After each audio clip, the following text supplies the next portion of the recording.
শেষে আমিও বানিয়ে ফেললাম viral recipe mango sticky rice, also থাইল্যান্ডের অনেক জনপ্রিয় একটি খাবার।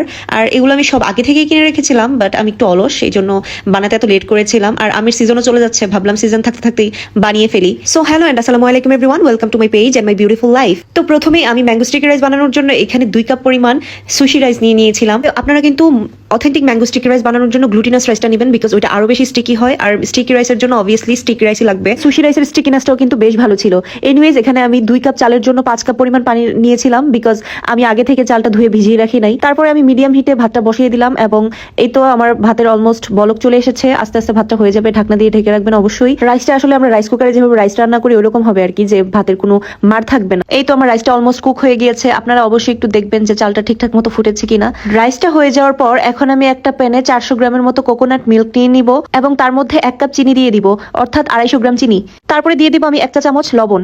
আপনারা যারা মিষ্টি জিনিসের লবণ পছন্দ করেন না তারা অবশ্যই লবণটা স্কিপ করবেন। অ্যাকচুয়ালি আমিও পছন্দ করি না, বাট তবে ম্যাঙ্গো স্টিকি রাইসের থাই রেসিপিগুলোতে হচ্ছে যে এটাতে লবণ ইউজ করে, তো সেটা ফলো করে যেহেতু আমি রান্না করেছি তাই লবণটা আমি দিয়েছি। পরে রান্না করার পর মনে হয়েছে আসলে লবণটা না দিলেই ভালো হতো। আমি মিষ্টি খাবারে লবণ পছন্দ করি না সেই জন্য আর কি, তবে অনেকে কিন্তু মিষ্টি খাবারে লবণ খুবই পছন্দ করে, তারা অবশ্য দিতে পারেন। আমি আসলে পছন্দ করি না তাই আমার ভালো লাগে নাই। মানে এই কোকোনাট মিল্কের মধ্যে আমি দিব পান্ডা লিফ, যেটা বাংলায় আমরা পোলাও পাতা বলি। ম্যাঙ্গো স্টিকি রাইসের অথেন্টিক ফ্লেভারের জন্য এই পান্ডা লিফটা ইউজ করা অবশ্যই জরুরি, তবে কারোর কাছে না থাকলে স্কিপ করতে পারেন, এটা না দিলে তেমন কোনো কিছু হবে না। অ্যাকচুয়ালি আমাদের বাসায় এই পোলাও পাতার অনেকগুলো গাছ আছে, যার জন্য আমি আসলে আগেই একটু পাতা তুলে নিয়ে রেখেছিলাম। আমি চলে গেলাম কোকোনাট মিল্কটা কুক করতে। যতক্ষণ না পর্যন্ত চিনিটা গলে যাবে ততক্ষণ পর্যন্ত আমি এটাকে নাড়াচাড়ার মধ্যেই রাখবো। পরে দুধটা যখন এরকম বলক চলে আসবে তখন আমি দুধটাকে নামিয়ে নিব। এই তো কোকোনাট মিল্ক রেডি।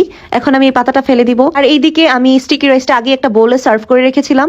এখন আমি পুরোটা মিল্ক আস্তে আস্তে করে এই রাইসটার সাথে মিশিয়ে নিব। আগের বোলটা রাইস এবং মিল্কের পরিমাণ অনুযায়ী আসলে ছোট হয়ে গিয়েছিল, তাই আমি এই সার্ভিং ডিশে ট্রান্সফার করে নিলাম। তারপরে রাইস এবং মিল্কটাকে খুব ভালোভাবে মিশিয়ে নিয়েছিলাম। এখন আমি এটা রেস্টে রেখে দিব যাতে রাইসটা মিল্কটাকে খুব ভালোভাবে সোক করে নেয়। তারপরে আমি চলে গেলাম কোকোনাট মিল্কের একটা সস বানানোর জন্য, যেটার জন্য আমি নিয়েছিলাম 200 গ্রাম কোকোনাট মিল্ক। মধ্যে দিয়ে দিয়েছিলাম 1 চা চামচ কর্নফ্লাওয়ার এবং অল্প একটু লবণ। আবারও বলছি, যারা সুইট জিনিসে লবণ পছন্দ করেন না তারা অবশ্যই লবণটা স্কিপ করবেন। আর তার মধ্যে আমি দিয়ে দিয়েছিলাম 1 চা চামচ চিনি। তারপরে আমি সবকিছুকে একত্রে খুব ভালোভাবে মিশিয়ে নিয়েছিলাম এবং এটাকে বসিয়ে দিয়েছিলাম চুলার আঁচে এবং এই মিল্কটাকে খুব ভালোভাবে নেড়ে চেড়ে একটা ঘন সস বানিয়ে নিয়েছিলাম। মিল্কটা রেডি হয়ে যাওয়ার পরে আমি এখানে কিছু আমের খোসা ছাড়িয়ে নিয়েছি, বিকজ এটা হচ্ছে ম্যাঙ্গো স্টিকি রাইসের মেইন ইনগ্রেডিয়েন্ট। এই তো একদম সবকিছু কমপ্লিট হয়ে গিয়েছে, এখন জাস্ট সার্ভ করার পালা। প্লেটটা আমি আগে রেডি করে রেখেছিলাম, এখন জাস্ট আমি রাইসটাকে একটা রাউন্ড শেপ দিয়ে একটু সুন্দর করে সাজিয়ে নিব। তারপরে আমি কিউট সুন্দর মাটির ভাঁড়ের মধ্যে আগে থেকে রেডি করে রাখা কোকোনাট মিল্কের সসটা সার্ভ করে নিব। এখন আমি আগে থেকে খোসা ছাড়িয়ে রেডি করে রাখা আমগুলোকে খুব সুন্দর করে চিকন চিকন স্লাইস করে নিব এবং খুব সুন্দর করে কেটে প্লেটের এক সাইডে সাজিয়ে নিব। এখন আমি আগে থেকে বানিয়ে রাখা অল্প একটু সস রাইসটার উপরে দিয়ে দিব।